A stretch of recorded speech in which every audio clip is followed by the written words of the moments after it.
ला हौला वला कुव्वता इल्ला बिल्लाहिल अलिय्यिल अज़ीम। अऊज़ु बिल्लाहि मिनश शैतानिर लईनिर रजीम। बिस्मिल्लाहिर रहमानिर रहीम। अल्हम्दुलिल्लाहि रब्बिल आलमीन वल आक़िबतु लिल मुत्तक़ीन वल जन्नतु लिल मुत्तीईन वन्नारु लिल आसीन वस्सलातु वस्सलामु अला अशरफिल अंबियाए वल मुरसलीन सय्यदिल कौनैन महबूबे रब्बिल मशरक़ैन व रब्बिल मग़रबैन जद्दिल हसन वल हुसैन अबिल क़ासिम मुहम्मद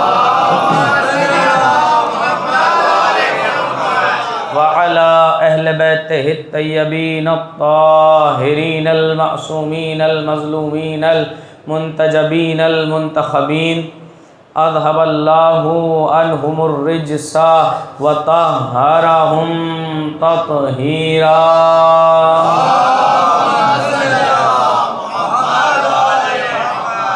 व लानतुल्लाहि अला आदाइहिम व गासिबे हुकूक़िहिम व मुनकिर फ़ज़ाइलिहिम व मसाइबिहिम अजमईन। अम्मा बादु फ़क़द क़ालल्लाहु तबारक व तआला फ़ी मुहकम किताबिहिल करीम वल फ़ुरक़ानिहिल हमीद व क़ौलुल हक़ बिल हक़।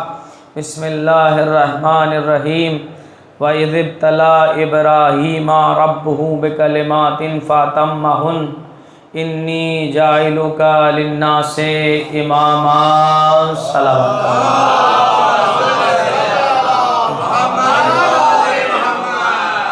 अज़ीज़ान गिरामी क़द्र, माशाअल्लाह बहुत अच्छे मसायब हुए और मोमिनीन ने गिरिया किया।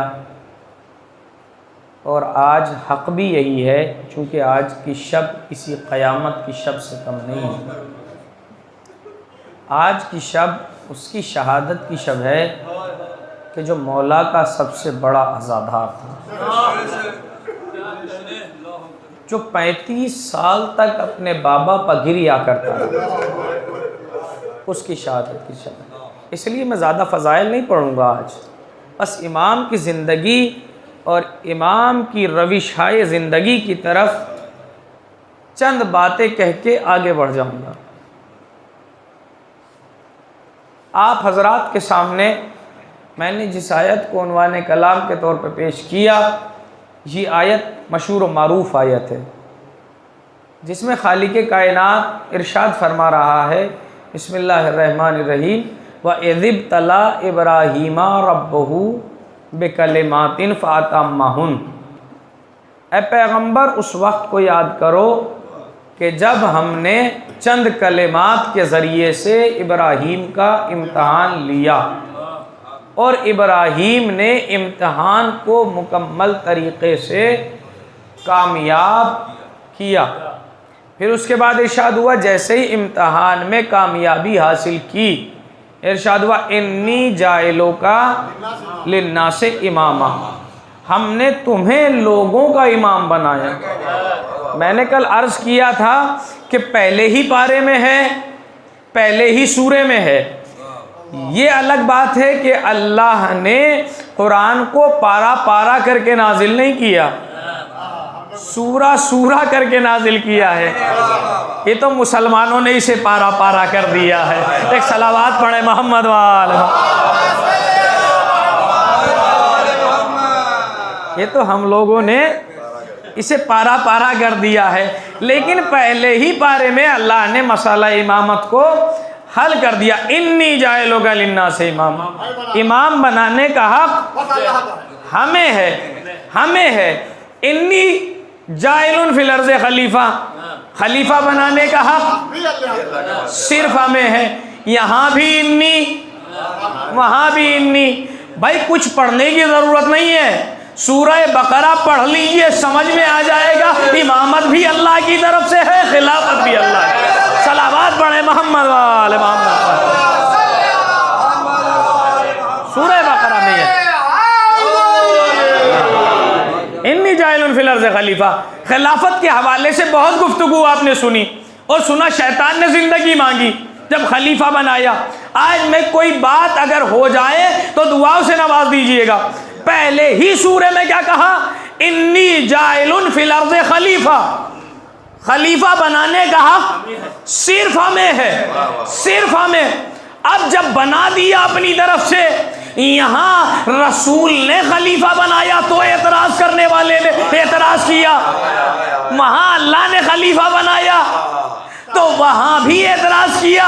नतीजा दोनों का एक, वो भी लानती बन गया, ये भी लानती बन गया, नतीजे दोनों के एक हैं।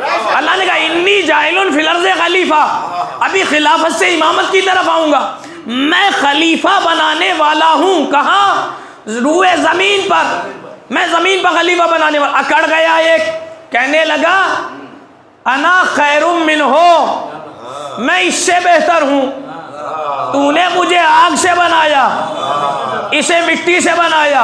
अब समझ लेना, अगर कोई अकड़ता हुआ नजर आ जाए तो ये अल्लाह वाला नहीं है, शैतान वाला है। एक सलावत पढ़े मोहम्मद वाले मोहम्मद पर।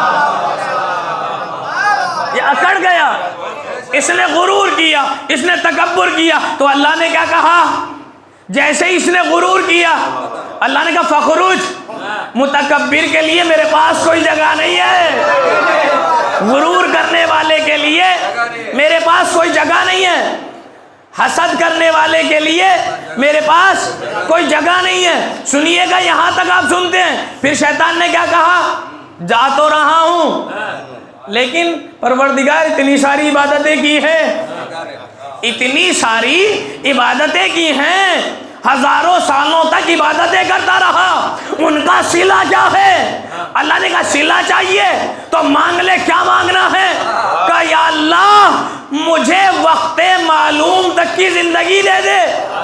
कब तक की जिंदगी मांगी? वक्ते मालूम तक की जिंदगी। ये वक्ते मालूम है क्या? जब हमने रवायात में पढ़ा तो हमें मिला कि वक्ते मालूम वो वक्त है कि जब इमाम ज़हूर करेंगे। वक्ते मालूम क्या है? कि जब इमाम ज़मान ज़हूर करेंगे, उसे कहते हैं वक्ते मालूम। अब समझ में आया, ज्यादा इमाम को बुलाने की बातें ना करो। जिस दिन इमाम आ गए, ना शैतान बचेगा, ना शैतान की औलाद बचेगी। एक सलावत पढ़े मोहम्मद वाले मोहम्मद पर।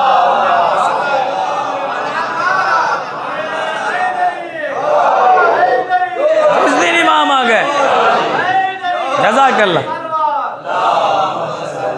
जिस दिन इमाम आ गए, वक्ते मालूम तक की मोहलत मांगी। जब इसने वक्ते मालूम तक की मोहलत मांगी, अल्लाह ने कहा दी।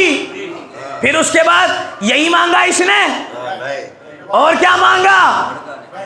उसके बाद ये कहता है, नहीं सुनिएगा क्या क्या मांगा है इसने। तफसीर का मुताला कीजिए तो पता चलेगा, सिर्फ जिंदगी नहीं मांगी। उसके बाद क्या कहता है शैतान? उसके बाद कहता है, ऐ परवरदिगार, ऐ खालिक कायनात, सिर्फ जिंदगी नहीं चाहिए। चूंकि जब मुतकब्बिर होता है ना, वो अपने फायदे के साथ दूसरे का नुकसान भी चाहता है। यही काम शैतान ने किया। कहने लगा परवरदिगार जिंदगी भी दे, उसके साथ में मेरे यहाँ 2 बच्चे पैदा हो, आदम के यहाँ 1 बच्चा पैदा हो। कसरत मांगी है शैतान ने। अब अगर कोई कसरत पर तकब्बुर करता हुआ नजर आ जाए तो वो शैतान है। अब इसने कहा कि मेरे यहाँ 2 बच्चे पैदा हों, आदम के यहाँ 1 हो, वो कम रह जाएं, हम ज्यादा हो जाएं। उसके बाद ये कहता है कि और कुछ मांगना है? कहाँ मांगना है? का क्या? का परवरदिगार मैं सबको देखूं, मुझे कोई ना देखे। शैतान क्या मांग रहा है? कि मैं सबको देखूं, मुझे कोई ना देखे। इस पूरे मजमे में कोई ऐसा है जिसने शैतान को देखा हो? कोई दावा कर सकता है कि मैंने शैतान को देखा है? तो जब शैतान को नहीं देख सकता तो फरिश्ते को कहां से देख सकता है?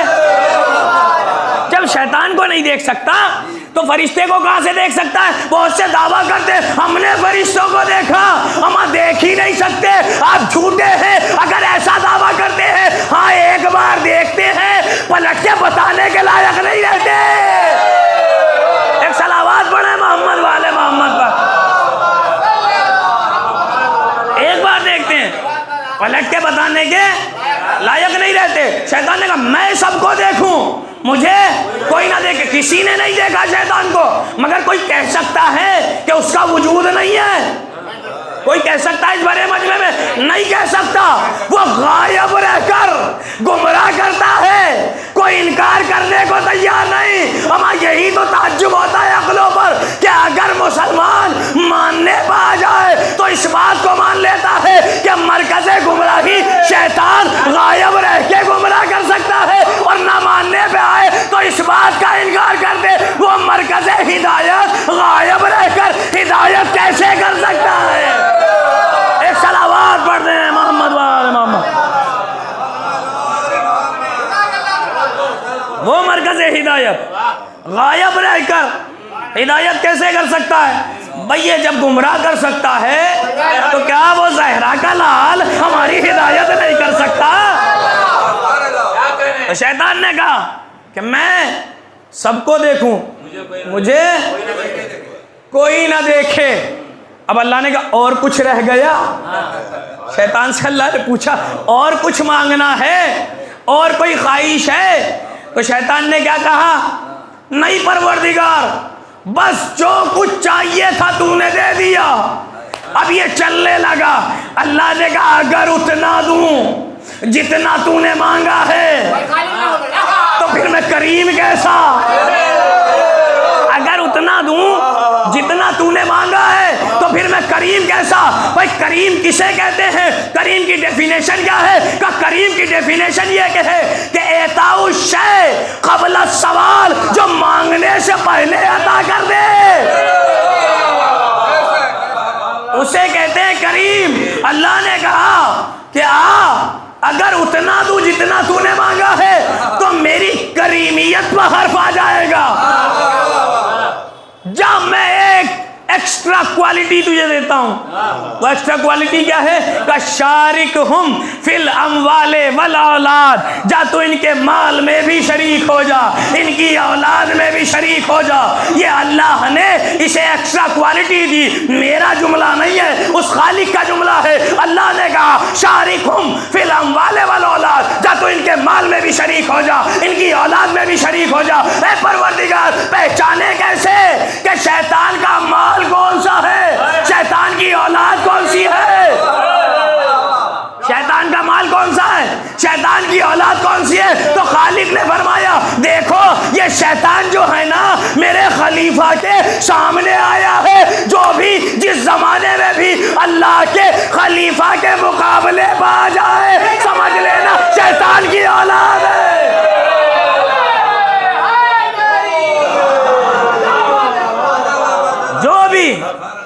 जिस जमाने में अल्लाह के खलीफा के मुकाबले पर आ जाए समझ लेना वो किसकी औलाद है? शैतान की। जो भी माल अल्लाह के खलीफा के खिलाफ इस्तेमाल किया जाए वो माल आपका नहीं है, शैतान का माल है।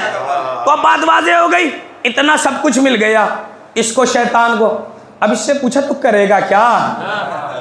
ये इतना सब कुछ मांग रहा है, झोली भर के लेके जा रहा है, मांग के। भाई शैतान को समझ में आ गया ना शैतान का किरदार और अल्लाह के खलीफा का किरदार समझ में आ रहा है। शैतान कौन है? जो इबादत का सिला मांग रहा है। अल्लाह का खलीफा वो है जो कहता हुआ नजर आता है मैं तेरी इबादत जन्नत के लालच में नहीं करता, दोज़ख के खौफ की वजह से नहीं करता, बल्कि तुझे लायक इबादत समझता हूँ इसलिए सर झुका देता हूँ। एक सलावत पढ़े मोहम्मद वाले। मैं तुझे लायक इबादत समझता हूँ। अब जब ये चले करेगा क्या? कि या अल्लाह तेरे बंदों को बहकाऊंगा, इन्हें गुमराह करूंगा, इन्हें आदम की वजह से निकाला जा रहा हूं ना, इन्हें जन्नत तक नहीं जाने दूंगा। भाई देखिए आप कितना बड़ा दुश्मन है ये आपका। और हमारा कितना बड़ा दुश्मन खुल के कह रहा है गुमराह करूंगा, बहकाऊंगा। भाई शैतान कितना ही बड़ा काफिर है, कितना ही बड़ा दुश्मन खुदा है, दुश्मन आदम है, मगर मुनाफिक तो नहीं है ना। शैतान मुनाफिक तो नहीं है ना। उन लोगों से तो अच्छा है जो मुंह पे तो आपके हैं और पीछे जाते ही आपकी बुराई शुरू कर देते हैं। एक सलावात पढ़े मोहम्मद वाले मोहम्मद का। तो कब करेगा क्या? कब परवरदिगार तेरे बंदों को बहकाऊंगा। का अच्छा बहकाएगा? कहाँ का किस तरफ से बहकाएगा? का आगे से भी बहकाऊंगा, पीछे से भी बहकाऊंगा, दाएं से भी बहकाऊंगा, बाएं से भी बहकाऊंगा।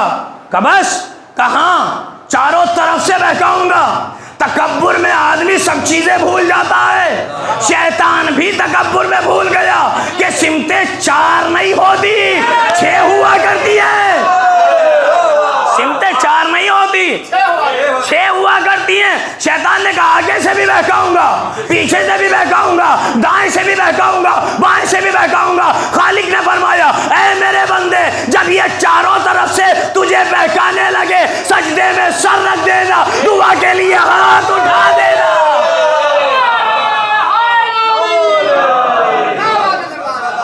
सजदे में सर रख देना, दुआ के लिए हाथ उठा देना, तो मैं इस शैतान से तुझे महफूज कर दूंगा। यानी तेरे लिए रक्षा कवच बन जाएगा, तू शैतान से महफूज हो जाएगा। ये कह के शैतान चला। अब चला है, अल्लाह ने अपने बंदे से खिताब किया। बिस्मिल्लाहिर्रहमानिर्रहीम सूरह यासीन में इरशाद हुआ अलम अहद इलैकुम या बनी आदमा अल्लाह ताबुदुश शैतान इन्नहु लकुम अदुव्वुम मुबीन। ये तुम्हारा खुला हुआ दुश्मन है। सूरह बकरा में कहा बिस्मिल्लाहिर्रहमानिर्रहीम ला तत्तबिउ खुतुवातिश शैतान इन्नहु लकुम अदुव्वुम मुबीन। ऐ मेरे बंदो, शैतान की इत्तबा न करना, ये तुम्हारा खुला हुआ दुश्मन है। अल्लाह ने कह दिया ऐ मेरे बंदे बचना है इससे, ये तुम्हारा खुला हुआ दुश्मन है। अब अगर दुश्मन सामने हो, अली अब्बास साहब मेरे दुश्मन हैं, तो अब ये मेरे सामने तो है ना, है ना, मेरे सामने तो है ना। लेकिन अगर कोई गायब होने वाला हो, जो दिखाई भी ना देता हो, अब उससे बचे तो बचे कैसे? अल्लाह पहले कह रहा है इसे गायब होने की ताकत भी दे दी, ये गायब होके गुमराह करेगा, और अब कह रहा है ये दुश्मन है, इससे बचे रहना, इससे महफूज रहना। परवरदिगार ये तो वो काम हो गया कि किसी को एक बोरी में बंद करके आपके समंदर में डाल दिया जाए और कहा जाए ऐ विशाखापट्टनम वालों, हम तुम्हें समंदर में डाल रहे हैं लेकिन गीले ना होने पाए। तो वो काम हो गया ना कि भाई हम डालें समंदर में, देखो गीले ना होने पाए। परवरदिगार ये हमें दिखाई भी नहीं देता, ये तो हमें गुमराह कर देगा ना, ये तो हमें बहका देगा। तो है परवरदिगार बचे तो बचे कैसे? किसी समझदार ने कहा जाइए आदम के पास जाइए, अबुल बशर हैं, वो महफूज कर लेंगे। अब यहाँ से गुफ्तगू सुनिएगा दीदाने गिरामी। अब जनाबे आदम के पास जाइए, वो महफूज कर लेंगे, बचा लेंगे आपको। तो किसी ने कहा भैया क्या कह रहे हो, ये तो जन्नत में बहकाने जा चुका है, तो वहां महफूज नहीं है। का फिर कहाँ जाए? का जनाबे नूह आदम सानी है, निजात की कश्ती बनाई है जनाबे नूह ने, उन तक चलिए, वो महफूज कर लेंगे। का वहां भी नहीं जा सकते, इसकी रसाई वहां तक भी है। बीवी को भी बहका दिया, बेटे को भी बहका दिया। का फिर कहाँ जाएं? का भाई एक घर और है जो खुल्लत का घर है, जो इमामत का घर है। जनाबे इब्राहिम जो म्यामारे काबा हैं, जिन्होंने काबे को बनाया है, जिन्होंने अल्लाह की राह में अपने बेटे को कुर्बान करने के लिए भी आमादगी कर ली थी, उनके पास चलते हैं। का नहीं वहां भी रसाई है, आपकी जोजा को बहकाने के लिए वहां भी पहुंच चुका है। तो ये अलग बात है, एक की जोजा बहक गई, एक की जोजा न बहकी। आज ये जुमला पहुंच जाता है, सलवात पढ़े मोहम्मद। एक की ज़ौजा बह गई, एक की ज़ौजा नहीं बहगी, तो जाए कहाँ? किसी ने कहा चलिए खाना काबा के पास चलते हैं, वो बचा लेगा। कहा नहीं, खाना काबा भी नहीं बचा सकता। कहा क्यों? कहा इसलिए के खाना काबा की दीवार के नीचे बैठकर अबू लहब, अबू जहल, अतबा, उतबा, शैबा पूरी टीम रसूल को मारने की साजिश कर चुकी है। सलावत पढ़े मोहम्मद वाले। भाई वहां भी नहीं जा सकते, वो भी नहीं शैतान से बचा सकता, भाई फिर जाए तो जाए कहां? भाई कहां महफूज हो सकते हैं शैतान से? जाए तो जाए कहां? आदम के पास जाए वहां शैतान, नूह के पास जाए वहां शैतान, इब्राहिम के पास जाए वहां शैतान, काबे के पास जाए वहां शैतान। जाए तो जाए कहां? जान चक्कर में पड़ जाती अगर एक घर न होता। जान चक्कर में आ जाती अगर एक घर ना होता। भाई वो घर किसका है? का वो घर है सैयदा फातिमा का।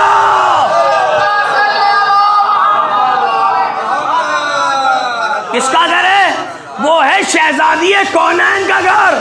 किसका घर? शहजादी कौनैन का घर। वहां शैतान नहीं आ सकता। का मौलाना कैसे कह रहे हो वहां शैतान नहीं आ सकता?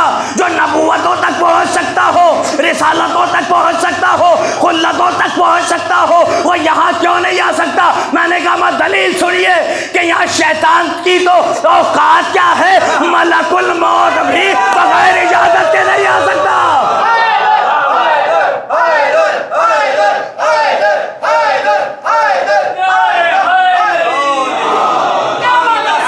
शैतान की तो औकात क्या है? मलकुल मौत भी। और अगर मलकुल मौत को भी कहूं तो यहाँ तो नौकरों वाला मसला है। अरे यहाँ तो सैयदुल मलायक भी चादर में अल्लाह की इजाजत हासिल करके भी बिना इजाजत सैयदा के चादर में दाखिल नहीं हो सकता। सलावत पढ़ दे मोहम्मद वाले। पता मेरी ख्वाहिश क्या है? दाद तो आप बहुत देते हैं, सराहते भी बहुत हैं। मेरी ख्वाहिश एक आपसे ये है कि आप मिलजुल के बहुत बुलंद तरीन सलवात पढ़ें मोहम्मद वाला। जज़ाकल्लाह, मौला सलामत रखे आपको। तो वहां शैतान की रसाई नहीं है। कहां नहीं आ सकता शैतान? का शहजादी के घर में शैतान नहीं आ सकता। अब आपके जहनों तक जुमला पहुंचा रहा हूं और कोई ये तसव्वुर ना करे शहजादी का एक घर है। नहीं, शहजादी का एक घर नहीं है। जहां फर्शे अज़ा बिछा दोगे वो शहजादी का घर है।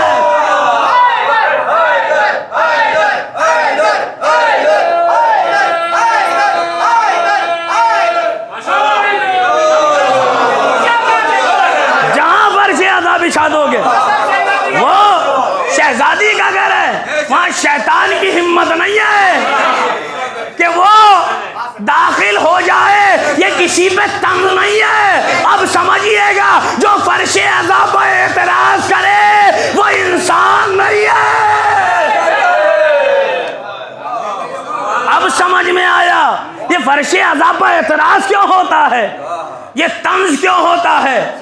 अगर कोई मुसलमान होगा वो फर्शे अज़ा पे तंज कर ही नहीं सकता, क्योंकि इमाम हुसैन कोई शियों के तो है नहीं, वो तो सारे मुसलमानों के हैं। तो अब कोई मुसलमान जो हो वो फर्शे अज़ा पे एतराज नहीं करेगा। अब अगर कोई एतराज करता हुआ दिखे तो मेयार ले लीजिएगा, ये इंसान नहीं है बल्कि शैतान की औलाद है। एक सलावत पढ़ दे मोहम्मद वाले।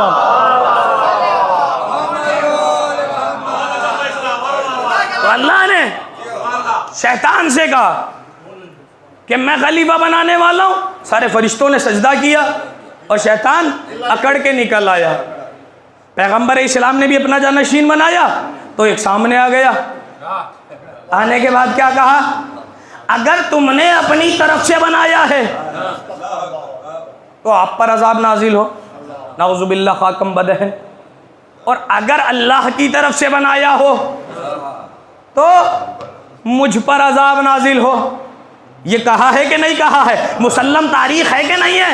ये कहा। भाई आदम का दुश्मन था लेकिन अल्लाह ने जिंदगी दे दी। आदम की खिलाफत पर एतराज किया तो अली अब्बास भाई अल्लाह ने जिंदगी दे दी। भाई आपने देखा आदम की खिलाफत पर एतराज तो अल्लाह ने जिंदगी दे दी, लेकिन अली की खिलाफत पर एतराज हुआ फौरन पत्थर आया हलाक कर दिया। फौरन पत्थर आया, फौरन पत्थर आया हलाक कर दिया। इसका मतलब यह है कि आदम के दुश्मन को जीने का हक है, अली के दुश्मन को जीने का हक नहीं है। सलावत पढ़ दे मोहम्मद वाले मोहम्मद पर। आदम के दुश्मन को जीने का हक है, लेकिन अली के दुश्मन को जीने का हक नहीं है। तो अगर सूरह बकरा सही से पढ़ लिया जाए तो बस फर्क महसूस हो जाएगा, कौन अल्लाह वाला है कौन शैतान वाला है। अल्लाह ने मुसल्लम फैसला कर दिया, इन्नी जाइलुका लिन्नास इमाम। जब इमाम बनाएंगे हम बनाएंगे, जब खलीफा बनाएंगे वो भी हम बनाएंगे। भाई इसीलिए जनाबे इब्राहीम ने जैसे इम्तहान पास किया, अल्लाह ने कहा इन्नी जाइलुका लिन्नास इमामा। मैं इस आयत की तशरीह कल पेश कर चुका हूँ, एक एक लफ्ज़ की वजाहत में कर चुका हूँ, बस अब तेज़ी से गुजरना। लोगों का इमाम बनाया, अब जैसे इमामत का ओहदा मिला ना, चूँकि डिग्री छोटी नहीं थी, बहुत सारे इम्तहान देखे, इमामत की डिग्री मिली थी, इसलिए जनाबे आदम ने फ़ौरन कहा, जैसे आज आप देखते हैं ना, जब अच्छा सा तबर्रुक बट रहा हो तो अपना लिया, कहो मेरे बेटे का भी दे दो, बाहर खड़ा है ना, जब अच्छा सा। और अगर पापे बट रहे हैं, मौला का तबर्रुक है, लेना चाहिए। तबर्रुक का एहतराम मैंने ईरान में देखा है। एक चाय कहवा उसकी क्या हैसियत होती है अगर यूँ बज़ाहिर देखा जाए, लेकिन एक एक किलोमीटर की लाइन दिखाई देगी आपको। कहा जाता है इस कहवे के लिए खड़े हो, कल हम कहवे के लिए नहीं खड़े हैं, तबर्रुक के इमाम के लिए खड़े हैं। एहतराम है तबर्रुक का, बताऊंगा इंशाल्लाह किसी मौके पे कि तबर्रुक की अजमत क्या है। तो अब जैसे ही अच्छा तबर्रुक बट रहा है, का मेरा बेटा भी बाहर खड़ा है, वो भी दे दीजिए मेरे बेटे का तबर्रुक, ले लिया। उसी तरीके से जैसे इमामत मिली, काला व मिन ज़ुर्रियती, अल्लाह मुझे तो दे दी और मेरी ज़ुर्रियत का क्या होगा। जनाबे इब्राहिम ने कहा मेरी ज़ुर्रियत का क्या होगा। और यहाँ भी जनाबे इब्राहिम ने एहतियात के साथ अल्फाज इस्तेमाल किए, व मिन ज़ुर्रियती, और मेरे ज़ुर्रियत में से बाज़ लोगों का क्या होगा। सबके लिए इमामत नहीं मांगी, ये मिने तबीज़िया है जो बाज़ को बयान करने के लिए आता है, सबके लिए इमामत नहीं मांगी। अब समझ में आया ये इमामत का ओहदा कितना मुस्तहकम है कि जनाबे इब्राहिम की ज़ुर्रियत में भी सबको नहीं मिल सकता। आला व मिन ज़ुर्रियती, और ए परवरदिगार मेरी ज़ुर्रियत का क्या होगा। तो अल्लाह ने यहाँ भी, एक तो जनाबे इब्राहिम ने एहतियात से काम लिया, फिर अल्लाह ने भी कहा काला ला यनालो आदि ज़ालिमीन, ये ज़ालिमीन तक ओहदा नहीं पहुँच सकता। भाई मेरा अपना फैसला तो नहीं है, अल्लाह का फैसला है। अब देख लेना इमामत कहाँ होगी। आदिल मुकाबले पे होता है जालिम के, तो अल्लाह ने फैसला कर दिया कि जालिम को इमामत नहीं मिल सकती, तो इसका मतलब किसे इमामत मिलेगी। जो आदिल होगा, जो आदिल होगा। इसीलिए हमने इमाम उसे माना कि जिसे अल्लाह ने सबसे बड़ा आदिल पाया, जिसे अल्लाह ने आदिल पाया। और ये मेरा जुमला नहीं है, इमाम का जुमला है कि मुझे जो कत्ल किया गया वो शिद्दत आदिल की वजह से कत्ल किया गया, तो इसलिए इमामत आदिल के पास होगी। तो अब इमामत हमारे यहाँ जो है वो उन लोगों में है कि जिन्हें अल्लाह ने इमाम बनाया। और आज एक इमाम का तज़किरा करने के लिए हम यहाँ पे आए हैं। उसकी अज़मत क्या है, बस दो चार फ़िक्रे 5 मिनट के लिए आप मुझे वक्त दे दीजिए, मैं इमाम सज्जाद से मसायब की तरफ जाऊँगा इंशाअल्लाह। इमाम सज्जाद कौन है, सज्जाद उस जगह पे आपने सजदा किया है जहां पर आके अक्ल माऊफ हो जाती है। करबला के बाद सजदा करके बताया हम तुम्हारी तरफ बहकने वाले नहीं हैं, बल्कि जितने जुल्म बढ़ते जाते हैं हमारा शुक्र बढ़ता जाता है। यह है इमाम सज्जाद। आप रोने के लिए आमादा हो गए हैं, लेकिन अजीजों अभी नहीं, अभी पहले खुश तो हो जाइए अपने इमाम के फजाइल पे, फिर गिरिया कीजिएगा। कौन है इमाम सज्जाद? इमाम सज्जाद वो हैं कि जिन्हें ज़ाहिरी हुकूमत हासिल करने की ज़रूरत नहीं है। आपने अपनी ज़िंदगी को 3 हिस्सों में तकसीम किया।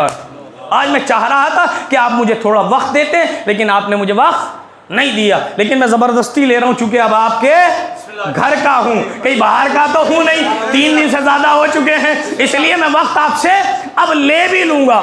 यानी 3 हिस्सों में इमाम ने अपनी ज़िंदगी को तकसीम किया। पहला हिस्सा क्या है? इमाम सज्जाद के मानने वाले हैं ना, हमारे लिए आइडियल है ना इमाम सज्जाद, तो अपनी ज़िंदगी को ऐसा बनाना है जैसे हमारे इमाम की ज़िंदगी थी। 3 हिस्सों में तकसीम किया। पहला हिस्सा खिदमत खल्क के लिए, खिदमत खल्क के लिए, यानी इमाम ने बता दिया कि सिर्फ नमाज पढ़ना कमाल नहीं है, रोज़ा रखना कमाल नहीं है, हज करना कमाल नहीं है, बल्कि खिदमत खल्क करना कमाल है। नमाजें भी हों, खिदमत खल्क भी हो। और तुम्हें पूरी कायनात में नहीं मिलेगा कि जो नमाज भी पढ़ रहा हो, खिदमत खल्क भी कर रहा हो। पूरी कायनात में कहीं नहीं मिलेगा। अगर मिलेगा तो इसी घराने में मिलेगा। अली मुर्तज़ा रुकू में है, अल्लाह की इबादत, फकीर को अंगूठी दे रहे, खिदमत खल्क। सलावत पढ़ दे मोहम्मद वाले, खिदमत खल्क कर रहे हैं। ये है आपके, ये है पहले अली। अब अली सानी को सुनिएगा किस तरीके से खिदमत करते हैं। रावी बयान करता है कि रोज़ाना माह मुबारक रमज़ान में एक बकरा ज़बह कराते हैं, एक बकरा, और खुम्स ज़कात का नहीं, अपनी मेहनत के पैसे का बकरा ज़बह कराते हैं, और उसके बाद आवाम को खिलाते हैं, आवाम को खिलाते हैं। और फिर उसके बाद क्या करते हैं? जब सब ख़त्म हो जाता है तकसीम कर देते हैं, उसके बाद घर आते हैं, सूखी रोटी खजूर के साथ खाते हैं। हमारे वालिदैन हमारे लिए कमाते हैं, इमाम आवाम के लिए कमाता है। इमाम आवाम के लिए कमाता है, और इमाम बताना चाहते हैं देखो, अगर इमाम की अहलियत पाई जाती है तो इमाम को तख्त की जरूरत नहीं है, ताज की जरूरत नहीं है, कुर्सी की जरूरत नहीं है, जाओ हशम की जरूरत नहीं है। अगर अहलियत इमामत पाई जाती है तो जमीन पर बैठ के भी इमाम होता है, और अगर अहलियत इमामत नहीं पाई जाती, चाहे तख्ते शाही पर बैठ जाए, वो इमाम नहीं होता। इमाम बताना चाहते हैं, इमाम खिदमत खल्क फरमाते हैं। रावी बयान करता है कि मैंने देखा इमाम रात के अंधेरे में गज़ा लेकर जा रहे हैं। जैसे रास्ते में जाते हुए देखा, मैंने सोचा रात का अंधेरा है, इमाम तन्हा जा रहे हैं, मैं इमाम के साथ हो लिया। जब मैं इमाम के साथ चला तो इमाम एक जगह पे पहुँचे, देखा कुछ फ़कीर सो रहे हैं। इमाम ने देखा कि कुछ फ़कीर सो रहे हैं। इमाम ने वहाँ पे एक एक रोटी रखी और इमाम चलने लगे। मैंने कहा मौला इसका शाना तो हिला दीजिए, इसे बता तो दीजिए मैं तुझे रोटी लेके जा रहा हूँ, बता तो दीजिए। कहा नहीं, यही तो सो रहा है, मैं इसके लिए नहीं दे रहा हूँ, मैं उसके लिए दे रहा हूँ। ला ताखुज़ुहु सीनतुम वला नौम, जिसे ना नींद आती है ना ऊँघ आती है। एक सलावत पढ़े मोहम्मद वाले मोहम्मद पर, एक सलवात मिलजुल के पढ़ो मोहम्मद वाले मोहम्मद, जज़ाकल्लाह मौला सलाम। यह है खिदमत खल्क, इस तरीके से इमाम। और एक बात और कह दूं, इमाम इस तरीके से परवरिश करते हैं। करबला के बाद क्या हालात हुए इंशाअल्लाह फिर कभी, एक मजलिस में सब कुछ बयान नहीं किया जा सकता। करबला के बाद नॉर्मल हालात नहीं थे, लेकिन इमाम ने ज़मीना साजी की है 5वें और 6ठे इमाम के लिए। कैसे किए? वो इमाम गुलाम खरीदते थे, और ग़ुलाम ख़रीदने के बाद उसकी तरबियत करते थे। और कैसे तरबियत करते थे? कहते थे या बुनैया, ऐ मेरे लाडले, ऐ मेरे बेटे। इस तरीक़े से इमाम तरबियत करते थे। ऐसे इंसान के पास से कोई ग़ुलाम जाना चाहेगा? जब आज़ाद करते थे चले जाओ, कहा नहीं मौलाना मैं आपके कदमों को छोड़ के नहीं जा सकता। कहा नहीं, मैंने इसलिए तरबियत नहीं की है कि तू यहाँ रहे, जा अपनी कौम में जा और मोहम्मद वाले मोहम्मद के उलूम की तरवीज कर,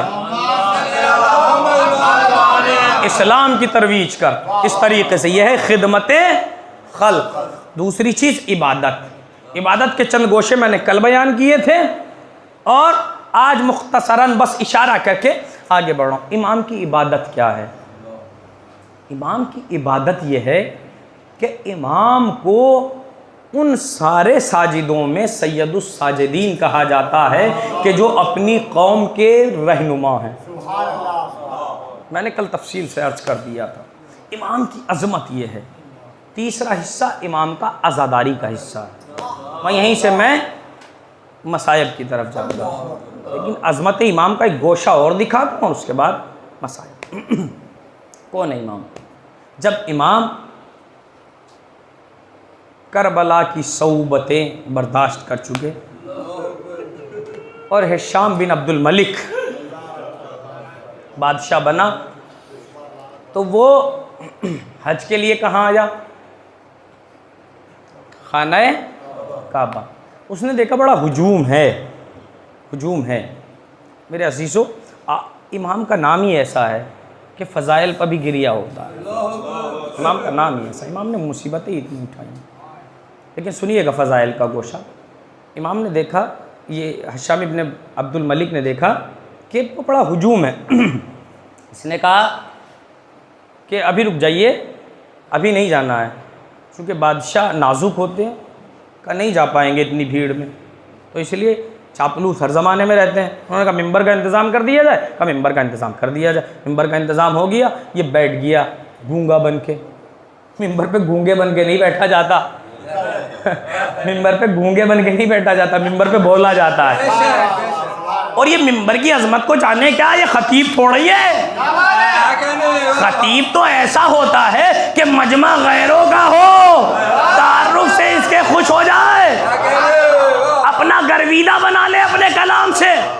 और इमाम ने कहा था ना, इजाज़त है मैं इस लकड़ी के ढेर पर बैठ के कुछ कहूँ। इमाम ने यजीद के दरबार में कहा था ना मिंबर को कि मैं इस लकड़ी के ढेर पे कुछ कहूँ। इमाम ने उसी दिन फैसला कर दिया था कि अगर मोहम्मद व आले मोहम्मद का जिक्र हो तो समझ लेना मिंबर है, और अगर इनके खिलाफ गुफ्तगू हो तो मिंबर नहीं है, लकड़ी का ढेर है। मिंबर नहीं है, लकड़ी का ढेर है। तो ये लकड़ी के ढेर पे, मैं मिंबर नहीं कह रहा हूँ, लकड़ी के ढेर पे मुंह पे उंगली रख के बैठ गया। अभी बैठा ही था, इसने देखा एक हसीनो जमील नौजवान आ रहा है, एक खूबसूरत जवान आ रहा है, इतना हसीनो जमील कि यूसुफ का हुस्न जिसे देख के शर्मा जाए, वो हसीनो जमील शख्सियत आ रही है। भाई जैसे ही जनाबे सैयद सज्जाद आए, मजमा ऐसे फटने लगा जैसे पानी में काई फटने लगती है। जैसे मजमे ऐसे फटने लगा जैसे काई फटने लगती है, या ऐसा महसूस हो रहा था जैसे फकरे मूसा आ रहा हो और दरियाए नील रास्ता दे रहा हो। ऐसा महसूस हो रहा था कि फकरे मूसा आ रहा हो और दरियाए नील उसे रास्ता दे रहा हो। और भाई अब किसी ने पूछा, अरे ये बादशाह सलामत, ये इतने बड़े बादशाह, इन्हें रास्ता नहीं दिया, अरे ये कौन आ गया जिसे रास्ता मिल रहा है? ये पूछने वाला ये नहीं जानता था कि ये जो बादशाह है ना, इसकी सरों पर हुकूमत है, ये आने वाले की दिलों पर हुकूमत है। ये नहीं जानता था। इसने पूछा ये आने वाला कौन है? अब जब हासिद होता है ना आदमी, अगर पहचानता भी हो गई है कौन, तो बताता नहीं है मौलाना कुमैल है, नहीं। अगर बता देगा तो हो सकता है एक आधी मजलिस ये पढ़वा लें इनसे, इसलिए बताएगा नहीं, छुपाएगा। अरे होंगे कोई छोटे मोटे तालिब इल्म, यही है मदरसे में पढ़ते हैं, अच्छी तरह तारुफ नहीं कराता, वही हसद वाली सिफत हिशाम इब्ने अब्दुल मलिक में थी। मैंने क्या बताया था, जिसके अंदर हसद पाया जाए मिला लो है। तो जिसके अंदर हसद, इसने क्या कहा, जैसे कहा ये कौन है, कहने लगा मैं नहीं जानता ये कौन है, मैं नहीं जानता ये कौन है। भाई अगर चाहने मुझसे अगर मोहब्बत हो जाए, इनको मुझसे मोहब्बत हो गई, अब इनको मुझसे मोहब्बत हो गई, अब किसी ने कहा ये कौन है, नया आने वाले ने कहा ये कौन है, तो एक साहब ने कहा कि हम नहीं जानते कौन है, एक हफ्ता हो गया, जुमा भी पढ़ा दिया ना, मजलिस से भी 6-7 पढ़ दी, अब तो सब जान गए हैं ना, हैं। तो अब जैसे ही इनसे पूछा, इन साहब से, किसी साहब से पूछा, ये बात मैं किसी के नाम से नहीं कहूँगा, किसी साहब से पूछा कि ये कौन है, तो उन्होंने कहा मैं नहीं जानता इनको। अब अगर जिसको मोहब्बत है मुझसे, वो क्या कहेगा, अरे भाई झूठ क्यों बोल रहा है, ये हमारे मौलाना है, अब तो हमारे हैं, चाहे चंद दिनों के लिए हो और चाहे जिंदगी भर के लिए बना लो। एक सलवात पढ़ो मोहम्मद वाले। वो तो दिलों में जगह देने की बात होती है। भाई कहा कि ये मौलाना हमारे हैं, फौरन कहेगा कि नहीं कहेगा। भाई जैसे ही इसने कहा मैं नहीं जानता कौन है, भाई चाहने वाला बैठा था तो दरबारी शायर, लेकिन तड़प के कहा तू इन्हें नहीं जानता, इन्हें तो मक्के की जमीन जानती है, मदीने की जमीन जानती है।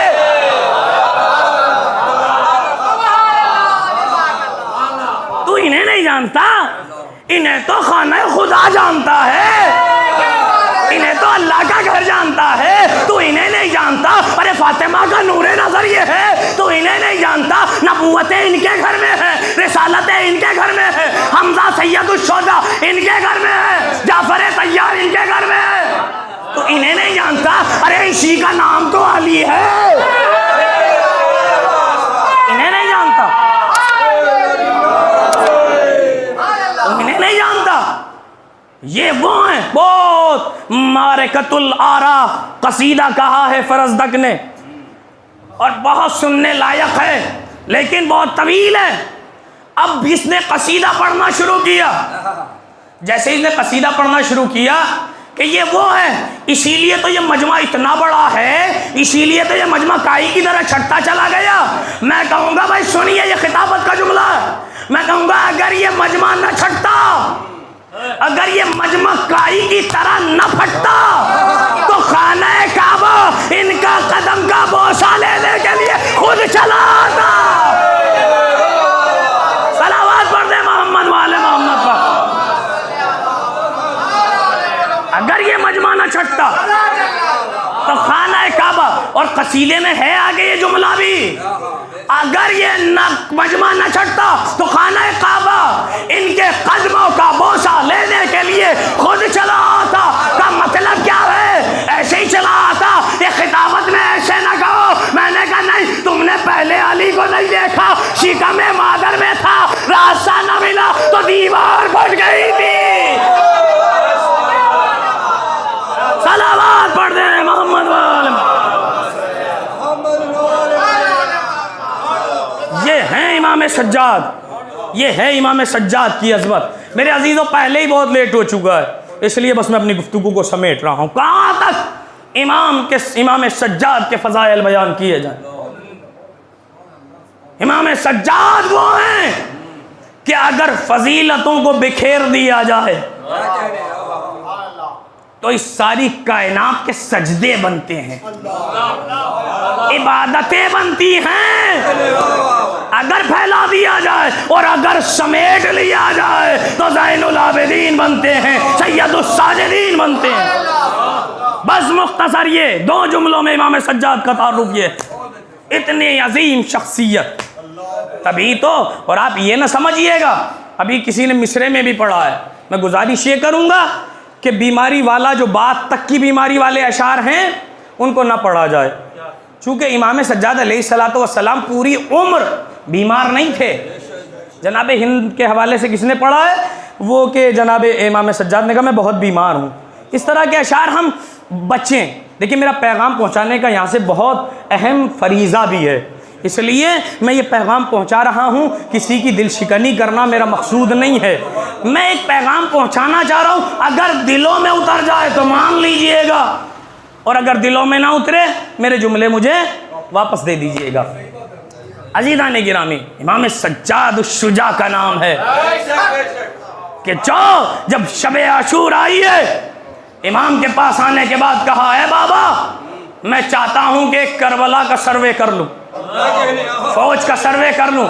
उस शुजा का नाम इमाम सज्जाद है। कमौला बाबा मैं चाहता हूं एक फौज का सर्वे कर लूं। इमाम ने कहा जाओ बेटा सर्वे करके आओ, यहीं से मसायब हैं। फजीलत का नुक्ता सुनिए, फिर उसके बाद वहीं से मसायब। इमाम सज्जाद घोड़े पर सवार हुए, आए मैदान करबला में, घूमे इमाम, देखा लश्कर को अपनी गज़ो गज़ब की नज़रों से। इमाम ने देखा उस बहादुर और शुजा की तरह कि जिसकी नज़रों पर लश्कर रुक जाते हैं। इमाम ने देखा करबला के लश्कर को और वापस आए अपने बाबा के पास। आने के बाद कहा बाबा ये तो कुछ भी नहीं है, ये है इमाम सज्जाद। ए बाबा ये तो कुछ भी नहीं है, एक तरफ मेरा चचा अब्बास हो जाएगा, एक तरफ मैं हो जाऊंगा, दरमियान में अली अकबर हो जाएगी, इस फौज का तो पता भी नहीं चलेगा। सलावत पढ़ दे मोहम्मद वाले मोहम्मद पर। इस फौज का तो पता भी नहीं चलेगा। और जैसे इमाम से ये कहा, इमाम ने कहा बेटा अपने खेमे में जाओ। इमाम ने फरमाया बेटा सैयद सज्जाद जाओ अपने खेमे में चले जाओ। अब इमाम सज्जाद अपने पैरों से खेमे में तो गए हैं, मगर आए हैं तो अपनी बुबी की पुष्प पर सवार हो गए। अजरुकुम अल्लाह, आज क़यामत की शब है, रोने में कोताही न हो जाए। अब आए हैं तो अपनी बुबी की पुष्प पर सवार हो के आए हैं। इमाम सज्जाद की गैरत का अंदाजा है आपको। जब ये काफिला मदीने से चला था तो चचा अब्बास से आगे आगे जो अल हिजाब की सदा बुलंद कर रहा था वो हमारा चौथा इमाम था। अल हिजाब, अल हिजाब, अरे सब पर्दे में चले जाओ, नबी की बेटियां आ रही हैं, ज़ैनब और कुलसूम आ रही हैं। ऐ मौला सज्जाद आप मदीने में तो लोगों से हिजाब करा रहे थे, आए करबला मेरा अजरुकुम अल्लाह। यही वजह है कि जनाब ज़ैनब ने देखा मेरा बेटा तड़प रहा है, मेरा लाडला तड़प रहा है। तड़पते हुए देखा, चेहरा जर्द हो चुका है। तड़पते हुए देखा, ज़ैनब आई अपने भतीजे के पास। आने के बाद कहा मेरे लाडले ये कैफियत कैसी हो गई है, मेरे लाडले जुल्मों से घबरा गया है। कहा नहीं फूफी अम्मा मैं जुल्मों से नहीं घबराया, इसका अहदो पैमान तो मैं ले चुका हूँ, आलम अरवा में ले चुका हूँ। जब अल्लाह ने कहा था ए हुसैन जवान बेटा देना पड़ेगा, हुसैन ने कहा हाँ मैं दे दूंगा। कहा भतीजा देना पड़ेगा, कहा मैं दे दूंगा। अब्बास के बाजू देना पड़ेंगे, कहा मैं दे दूंगा। सब कुछ देते रहे, लेकिन कहा माँ बहनों की चादर देनी पड़ेगी। इमाम खामोश हो गए। एक इमाम आगे बढ़ा, ए खुदावंद आलम मुझे मंजूर है ये इम्तिहान, का मैं दो पैमान ले चुका हूँ। का बेटा फिर घबराने की जरूरत क्या है, ये चेहरे का रंग मुतगय्यर क्यों हो रहा है। का फूफी अम्मा मैं मुस्तरिब हो गया हूँ, वो सामने तो ऊँटनियाँ देख रही हो ना, वो ऊँटनियाँ आपस में बात कर रही थी, तो मैंने सुना वो आपस में कह रही थी कि देखो हमारे ऊपर नबीज़ादियाँ सवार होंगी, हमारे ऊपर महमिलें नहीं है, जरा आहिस्ता चलना कहीं खवातीन को कोई ज़हमत ना हो। अल्लाह रे जानवरों को इतना खया, अरे वो कैसे मुसलमान। अजरुकुम अल्लाह। ये है इमाम सज्जाद। जब ये काफिला जा रहा है, एक रिवायत और दिल थाम के सुनिएगा। जनाबे सकीना ने देखा मेरा भाई अपना पैर फैला के बैठा है। जनाबे सकीना ने महसूस किया मेरे भाई को कोई अज़ियत हो रही है। करीब गई, जाने के बाद कहा भैया ए मेरे भैया मैंने कभी आपको नहीं देखा कि आप ऐसे पैर फैला के बैठ जाए। ए भैया वजह क्या है, सबब क्या है। इमाम सज्जाद ने फरमाया ए मेरी बहन मेरे पाँव में छाले हैं, उनमें कांटे लग गए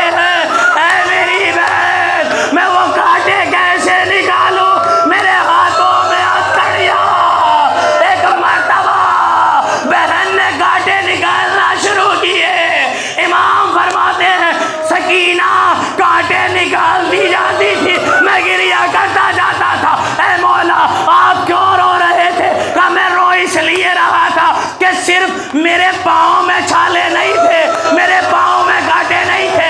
अरे सकीना के पाँव में भी छाले थे, सकीना के पाँव में भी कांटे थे, मगर हाँ उसके कांटे निकालने वाला अरे इमाम इस दुनिया से रुखसत हो गए। बेटे ने शान और शौकत से जनाजा उठाया।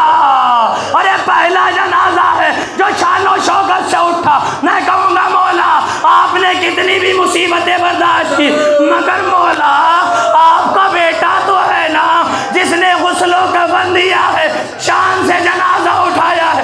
मगर मौला आपका बाबा कितना गरीब था, जवान बेटा था, मगर वो अपने बाप का लाशा कैसे उठाता? हाथों में हथकड़ियाँ थी।